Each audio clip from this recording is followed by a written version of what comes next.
this was a great win for us, much needed. After a not very great first quarter and certainly a poor ending to the first quarter, we hung in, we hung around. And, second half, we really played. We played both ends. We played unselfishly. We got the ball in the basket. We got big stops when needed. And we had some guys make some hellaciously big plays. Kleber hit some big shots. Luka obviously hit some big shots. Richardson made a couple of huge plays, the layup down the stretch of overtime, and then the three-point shot. So great team win. A lot of guys played well, and just showed a lot of grit and grind, which is going to have to be our calling card this year. Tim McMahon. Rick, this obviously was the kind of game you guys struggled to pull out last year. What do you think it indicates about Luka's development, the way he was able to control the game late in regulation and overtime without dominating the ball? Some of his best plays were moving the ball. Yeah, it's just continued growth. He's just getting better and better. He understands, when to be aggressive and when to be more ball dominant and when the ball needs to move. And, as a team, we're doing better in these situations. And this is going to be a big part of any success we're able to have this year. But, I like the way Luka handled the game, in all ways, really. It was a slow start. It was not a very rhythmic game at the beginning. Both teams were struggling to score. But, he stayed with it and found ways to make plays, get other guys involved, and then, to get the win. And this is a hard place. This is a hard place to get a win. Brad? Circling back to Kleber, you moved him to the starting lineup, and he's certainly been locked in defensively. But if my notes are correct, he had not scored in 45 minutes until he made those three-pointers. What kind of mindset does it take to, basically be defensive-minded and yet in the crucial moments knocking three big shots? Look, he's a basketball player, and he's a very tough-minded guy, and he understands, team, and that there are certain sacrifices you have to make to win games. I mean, there's a lot of stretches where, a certain player may not touch the ball a whole lot, but we need that player to stay locked into our system defensively and be ready to step into shots aggressively when they're there. And he did that. And, he's really worked, to develop his shooting and develop his overall game. And he had a huge rebound down the stretch, and defensively, he's one of the very best in the league. Two more. Kevin?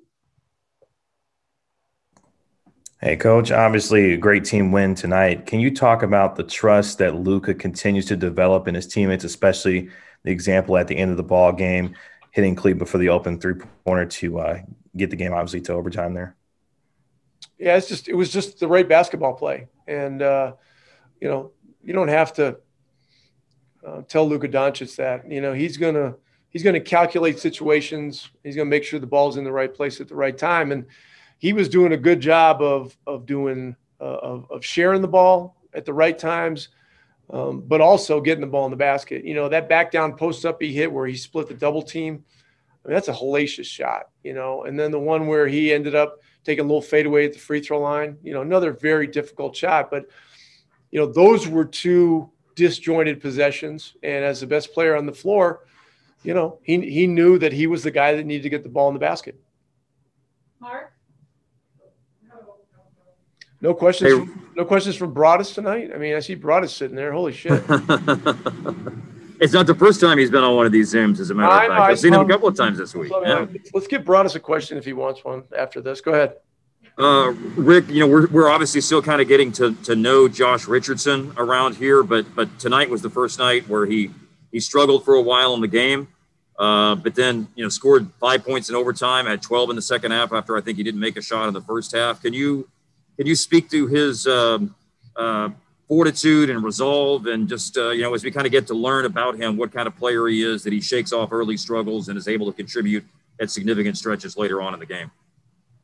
Yeah, he's a grinder, and he's a guy that people are too dismissive of his skill level. He shoots threes well. He can make plays. He drives it well.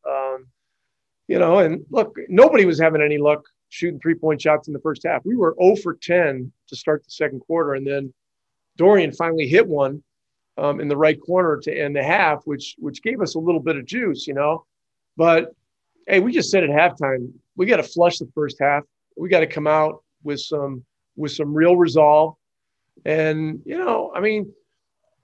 these games are tough, but if you hang in and hang around and give yourself a chance, if you got guys like Doncic on your team, you can be dangerous. That's one, Eddie. Rick, I don't know whether it was the hair or what, but what kind of impact did you see out of James Johnson there when he came in and had 6 or 7 really big points? Yeah, that was a huge stretch for us. That was another stretch of the game that energized our whole team. We had him in for a defensive possession. In the third, kept him in. He hit a 3. He had a drive. Then he hit a difficult, 8 or 8.5 foot jump hook on the baseline with a guy in his face. That was a huge stretch for us, because there's Luka wasn't in the game. A lot of our other starters weren't in the game.